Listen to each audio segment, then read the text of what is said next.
Hello everyone, Johnny Cooper here, and it's been basically 3 months since the release of Crash Bandicoot 4. It's about time. Enough time for everyone to have digested the game, even that I know like 3 people who are still taking their time with the game to explore the beauty of Crash 4's levels. Which, I mean, you gotta appreciate Toys for Bob's artwork in this game because it's amazing and cartoony, which fits Crash Bandicoot. But 3 months? I mean, come on, stop playing with me. Anyways, many people have shown their opinion on Crash 4 by ranking it as the best main installment in the Crash series, saying how Toys for Bob managed to take the original formula that made the first 3 installments great and re-innovated the idea while expanding on it, by fixing the issues that the sequel installments had after the OG trilogy. Like no more unnecessary vehicle levels that fill up like 60% of the game. We now have unique level designs with lots of stuff to do, unlike Wrath of Cortex. More challenges, more gems, more modes, longer levels, and more characters to play as, all as a whole making Crash 4 a top 3 best Crash game in the series, whereas others have said the best one thus far. But what if I told you there could have been a bit more to the game? In October of 2020, after Crash 4's release, people data mined the game like how they do with CTR Nitro back in the day, and found files of cut content from It's About Time. As we know, in the finished game, we only got skins for the main protagonists, Crash and Coco. But with these files right here, it shows us that Toys for Bob were planning on giving skins for Cortex, Tana, and Dingodile, and even more skins for Crash and Coco, that being Crash Rock and Roll, Coco Future Cop, Crash Pirate, Neo Mad Clown, Tana Satire, Crash Zombie, Coco Cowgirl, Neo Conquistador, Tana Cyberpunk, Neo Disco, Neo Cyberpunk, Dingo Horror, Dingo Talgator, Dingo Space Marine, Dingo Shark, Neo Alien, Crash Werewolf, Tana Expedition, and Crash Mummy. That will have been so cool to have skins for these characters, which will have added more variety when coming to replay the levels again to get the extra gems. But I can see why the skins for Tana, Dingodile, and Cortex were removed. They didn't have as much levels as Crash and Coco did, which Toys for Bob probably saw the inclusion of their skins as being useless since they'd only be playable for like 4 or 5 levels, which half of them will be cut short by making us replay Crash and Coco again during halfway through the level, which sucks because I wanted those levels to just be about them, you know? And I do wish we got more new levels for Tana, Dingo, and Cortex, and I do think we were going to be getting more levels, but they most likely ran out of time. And that's where we head towards next. Game should have just been called We Ran Out of Time instead of It's About Time. Get it? Because while Crash 4 might be the best installment in the series, it lacks some things from the previous installments, or more like it doesn't improve on them, and that is expanding the story and fleshing it out more. We should have gotten more cutscenes with Entropy and Female Entropy instead of her just being in just 2 cutscenes before she was defeated, and I do feel like we were going to be getting more of them, but you know, they most likely ran out of time. Or in fact, Toys for Bob really just placed the Entropy and Femtropy's ending arc in a wrong part of the game. We had like 2 whole worlds after their defeat, while the whole game setup was just about Tropy, you know, being the main antagonist. Then towards the end, Toys for Bob desperately wanted Cortex to be the final boss again, like the 3 previous main installments, and pulled the twist where he just becomes the same old him. Honestly, should have just scrapped that plot and given us 2 fights with Entropy, you know, the one we got in the outside world and a final one in the final world to flesh out Entropy and Femtropy much more. Even giving more cutscenes to him building his new empire or whatever through the worlds as we finish them could have helped to really make the story as good as Crash Twinsanity, which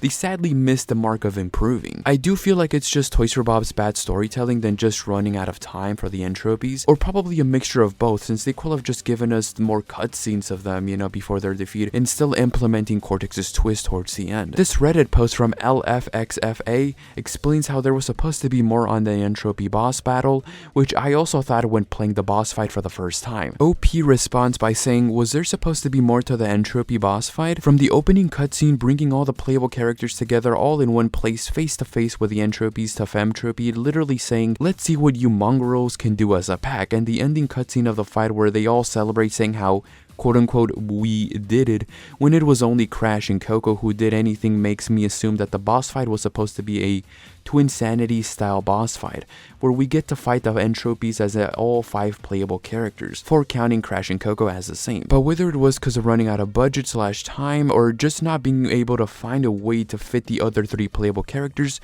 we didn't get that, which is a shame really, because whilst the boss fight on its own is good, and the sequence before the fight especially is excellent grinding and platforming on your way to the Rift generator, it didn't feel as big as Toys for Bob really wanted us to feel, and it's one of the weaker boss fights in the game. I have have a theory that maybe they did have this Twinsanity-esque boss fight ready to go, or at least intended it to do, and this was originally where the game will have ended, but they decided against ending the game there, and instead ended by looping the whole story back around, have Cortex go back in time to 1996 before the events of Crash 1, which I personally loved and was a very fitting end in my opinion, but didn't want the Entropy boss fight to outdo or outshine the final boss of the game, which, worked, I guess, because, the general consensus I found in the community is that most people consider the final boss fight against Cortex to be the best fight in Crash 4. However, the final two worlds were too intricately made, both visually with how beautiful it looked and level design wise with how all the masks were used to their full potential for this theory to have any legs. Besides that, we were supposed to get more Riparoo. We saw him in Offbeat just dancing in there, and in the 100% ending, we see him owning a museum and having Embryo as a pet. Everybody was confused on why Riparoo was given a full-blown model if he was only going to be used as a background in the game, and that was because he was actually planned on being a full-blown boss battle. In the Crash Bandicoot 4 It's About Time official art book that released in December, it gives us this on Riparoo. Crash and Coco find themselves on the edge of the canal the morning after the parade. Crash jumps on a hoverboard and makes his way through the swamp to find the mask. On his way, he must escort a Dingo's Diner food boat through the swamp, dodge deadly mines, and finally destroy Riparoo, who's preventing him from making his way through the third mask. This level will have taken place during the run at Bayou, and like the page says, it's the aftermath of the parade we experience in Offbeat, where Riparoo will have been in the final part of the level where you were just jet skiing through the whole thing. You'd have a similar boss fight like in Crash 1 and Crash 2 based on the description of what the page says. Him appearing in Offbeat was supposed to be foreshadowing and a setup to what was supposed to come and run it by you. He was spying on us and made it first towards the time mask, where you have to finally defeat him and get the mask. Wow, finally defeating him, finally killing Riparoo? Thank God that was cut, otherwise we will have never seen Riparoo again. But for real though, this was definitely cut because they ran out of time. Since we had a mini boss fight in Jetport Jetty with Louise towards the end of the level who was gatekeeping Kano. The same will have applied in Run It By You, where we would have a mini boss fight with Riparoo, which was odd only having one mini boss fight in the game with Louise. You think that this was a setup to more boss fights in the game, but we'd only get one, which sticks out like a sore thumb. Plus, seeing the parallels on how we get the mask, it's kind of inconsistent. Even if the monster chases aren't considered mini or boss fights without the health bar, this game lacked boss battles and world building. Even having mini boss battles will have helped, since we only really got like 4 of the same character boss battles, plus another round with Cortex and the mini boss battle with Louise. There were worlds that had no boss battles at all, which they could have implemented by introducing new antagonists at the Crash series and expanding the Crash Bandicoot world building or lore, which is something Toys for Bob never did. This will have been good for spin-off games like CTR Nitro Fuel 2, since we'd had new playable characters that were introduced in Crash 4. But sadly, we only really got 2 new characters, and those are just alternative versions of Tropy and Tana. Come on, Toys for Bob. Even if they were just too lazy to design new villains, they could have at least implemented Crash Nitro Karts villains like Nash, Krunk, Geary, the Norms, and Sam and Zam. Oh well, a missed opportunity on Toys for Bob's part. The art book of Crash 4 gives us concept art on deleted content that never saw the light of day. Like this one where Crash is reaching for some weird looking Aku Aku looking mask, while some Bigfoot monsters are reaching towards Crash. These might have been the enemies that we saw in the background of Rude's Awakening, but I'm not sure. But the mask is a new thing. We get a one of Lab Assistants selling Cortex's gems that are on sale and removing Cortex's banner. This one definitely will have taken place when Cortex turned into a good guy in the story, which will have been funny to see, these type of cutscenes. Also, I never knew this, but there's female Lab Assistants in this game. I saw one in the final act of the game's cutscenes, and wow,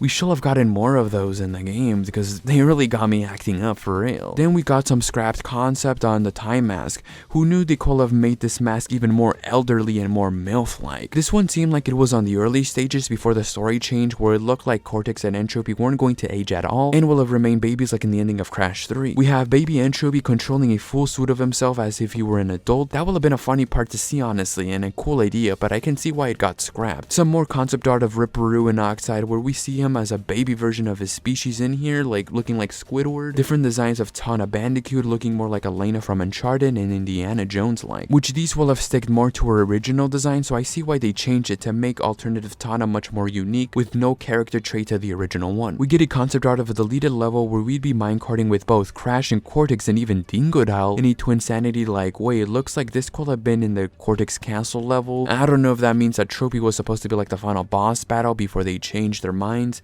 hence removing Cortex in this level entirely. But it will have been so cool to have played a minecart level, which gives me some Donkey Kong Country vibes. We also got deleted music from a cut level, where the title of the level will have been called Killa Surf, which will have served as a Halloween themed level. Here, take a listen.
And back to Riparoo, there's an unused track for him and run it by you during his boss battle. Here, take a listen.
Many people back in October thought we were going to be getting a DLC level that was going to feature this music, the Halloween skins from the files, and Riparoo as a playable character, / the boss battles from that DLC, but Halloween passed and it never came. Now in 2021, no DLC has been released as of now. Maybe they're saving it up for the Switch, PS5, Xbox Series X, and PC ports to come out, like how they did with the Insane Trilogy, where they released, the Future Tense DLC included, plus Stormy Ascent. But now, those ports came out, for Crash 4, and no DLC has been announced. We also get these unused skull animations, which could mean, more game modes or challenges were gonna happen, but, they ended up getting removed. Also, this death clock was seen in the demo, but was removed from the final game. I think this one was supposed to be used to get all the boxes without dying to get that 106 in the game, but was removed because there wouldn't have been enough space in the beginning of the level to put it in, since there was already the relic clock in there, and we'd be tight in a space when replaying that level. Also, there is unused music uploaded by my friend Abdul the Arab guy that includes Root's Awakening, Snow Way Out, and the Hole in Space that I will put in the description below for you guys to hear it out. A possible hint towards the DLC happening is in this tweet, where one of the developers from Toys R Bob tweeted out saying that they made this illustration from the 100% ending of Crash 4, which features Coco winning any tournament with Nina Cortex, and in the background we see Chick and Stu, and in the opposite side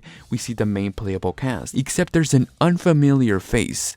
A female bat? Someone asked who that character was, and the developer said, stay tuned. This could only mean she will be introduced as a DLC as a playable character, since she's sitting with the other playable cast in the game. Finally, a new character that is not an alternative version of a pre-existing character. I hope this is true, unless this just means that they might be saving this character up for CTR Nitro-Fueled 2 or the PvP Crash game that is supposed to come out this year, 2021. Files have come out that backs up the theory of the bad character being playable. In these files, we can see all the characters we played as except for Riparoo, and one of these characters are named Cat Bat. Notice how she has MP next to her name in one of the files, like how how Crash, Coco, Tana, Cortex, and Dingodile has, which are playable characters. We can assume MP means main player or main playable character, and Catbat was one of them. Also, there's ones that says skins like Dingo, Cortex, and Tana, which all three eventually got cut in the end. But with that hint that the Toys for Bob employee said, we can now assume that she will indeed be a new playable character we'll play as in a DLC or the PvP Crash game. We can see the concept art of what originally Crash Bandicoot was going to look like in Crash 4. You can see that we're going to stick with the more classic look, same for Coco Bandicoot, Dr. Cortex, and Dingodile. But it seems they changed it to make it more of Toys for Bob's art style instead of sticking with the more trilogy continuity designs. And honest to God, we were sort of robbed.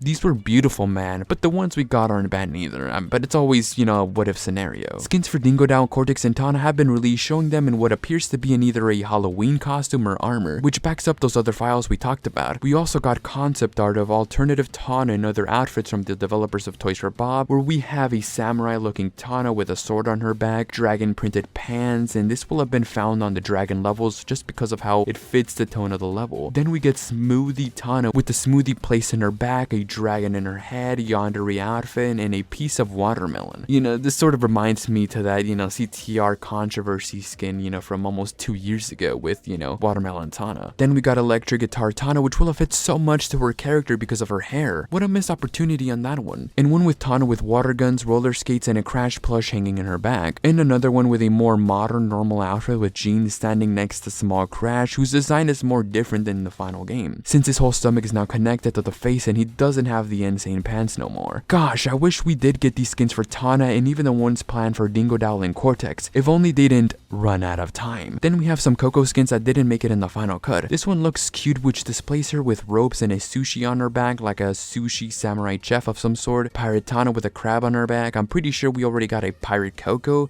but this one is way different than that one. This one is not deleted content, but it's a pretty cool skin swap of Spyro, making him look like Crash Bandicoot now and Sparks as Aku Aku. A little freaky, but it will actually work. I'd love to see that for Spyro 4 as a skin. Everybody go to Twitter and tell Toys for Bob to do it. Also, add my OC as a skin too in Crash 5 while we're at it. Speaking of Spyro, we actually get a hint towards Spyro 4 in the concept art book of Crash Bandicoot 4, It's About Time. In the background, we see the symbol Spyro 4 with a little Spyro statue. And, you know, you guys gotta remember that this is made by Toys for Bob. And Toys for Bob worked on the Reignited trilogy and now Crash 4. So this could either hint that Toys for Bob is also working on Spyro 4. And the level this is at is in one of those futuristic levels. I think it's like the first one in that world. So the one who could either be working on it is Toys for Bob or Beanox. If Beanox is working on it, then one of the employees is probably collabing with Toys for Bob, and you know, that's why the hint is in that art book. And while this isn't deleted content for say, in one of the Coco skins,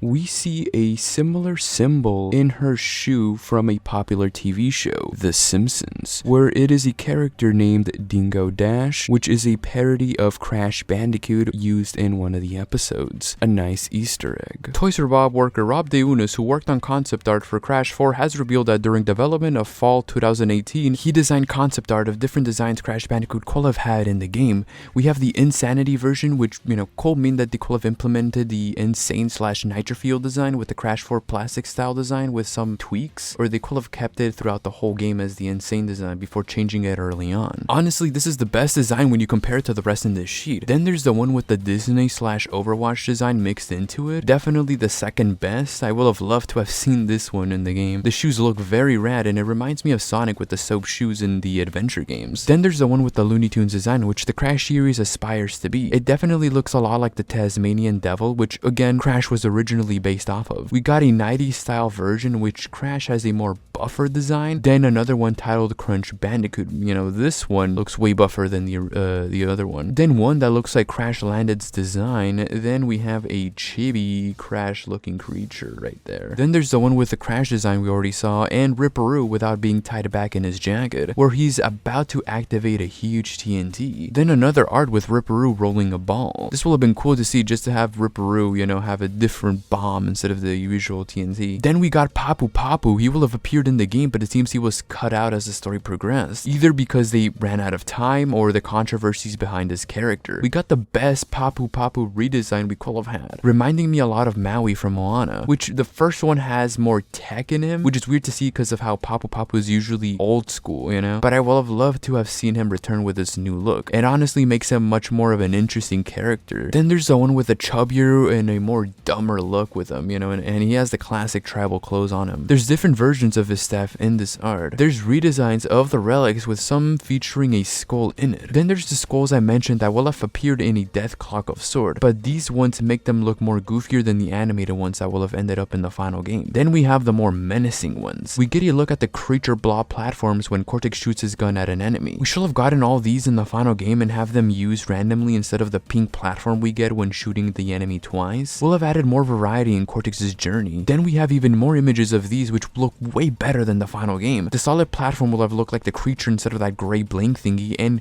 we were definitely robbed for Cortex with these redesigns. Then we get different versions of the Crashing Coco Puma skin, which Rob tells us minimal rendering was requested due to time constraints. So from the looks of it, so much detail was reduced when you compare these concept arts to the final product. Coco's outfit was going to look way different than Crash, going from a sushi samurai chef to a more dragon outfit skin. Then there's a lot of different versions that make Coco look like she's in Mortal Kombat. Wait, is that a Coco naked skin? Jeez, Toys R Bob will have caved in on the fan service. And this one looks like furry Coco. Then we have concept art of the Pirate Crash skin, where they will have gone for a more blue look instead of a red one. Coco has more different versions of the skin than the final product. Then we got some of the final product but with different color schemes. Now we got skins that never ended up in the final game. First we got a caveman and a lizard looking Crash skin. Then there's one with Coco as an alternative cave skin. And one with a dinosaur skin. Then there's color schemes of the same skin. One with Coco in a spacesuit that looks so badass. And wait, is that Invader Zim? Then we got Wrestling Crash Bandicoot that's inspired by Nacho Libre and Macho Man. D&D style Coco skins, and man, we were robbed with this one. It looks so cool. Reminds me a lot of Lord of the Rings and Wizard 101. Then we got Greek Crash skins, which looks like we got a Thor Crash skin. Then we got the same with Coco, but she has an Aquaman Medusa mixture skin. Then chef skins of Crash Bandicoot and Coco. And as a final, we got Cardboard Crash and Coco skins, which didn't make it far in according to Rob. And wait, is that a Nax skin? Then we have creatures that didn't make it to the final cut. We got Star-Nosed Mole. Then we got Snot Monkey, Spider Chimp. Oh my god, we were robbed for that one. Then we got Salty Crab, and we have a different version of Salty Crab over here called Cap and Claw. And we can see how Crash will have killed the creature. Then we got a King Penguin. Will have this been a boss battle? Because it's a king. Then we got Devil Ray, which will have worked during the motorcycle or jet ski part of the game. Then we got Iguana, which will have sticked out his tongue and spit on acid and whatnot. Then we got Queen Bee, which is unknown if she will have been a boss battle or a normal bee. Then we got Farty McFly, which looks a lot like Cornelius Daniel from Rick and Morty. And we got some piranha inflatable fish right here and killer doo-doo birds. Then we got Fiery Pineapple, Punky Pig, Land Lubbin Octopus, Posh Croc, and Old Man Koala. And then we got even more of different creatures throughout the game timeline, like some dinosaur ones, some monkey ones, some from that one planet Triple X one. Honestly, all of these designs remind me a lot of like the Rick and Morty world. Then we got some more dinosaur redesigns with some mushroom looking enemies, and the same with the final image, with even more in that one planet XXX Triple X thingy with aliens and all that. And I think this bear definitely reminds me a lot like the Twinsanity one. And that is all, honestly. So what do you guys think of this? Will the cat bad girl be introduced in the DLC with the Halloween theme level or any new world, or will she be saved for the Crash PvP game that is coming out this year / possible in CTR Nitro 2? What do you guys think of the deleted content from this game? Which one will you have saved? Let me know down in the comment section below, and I'll see you guys in the next one. Peace.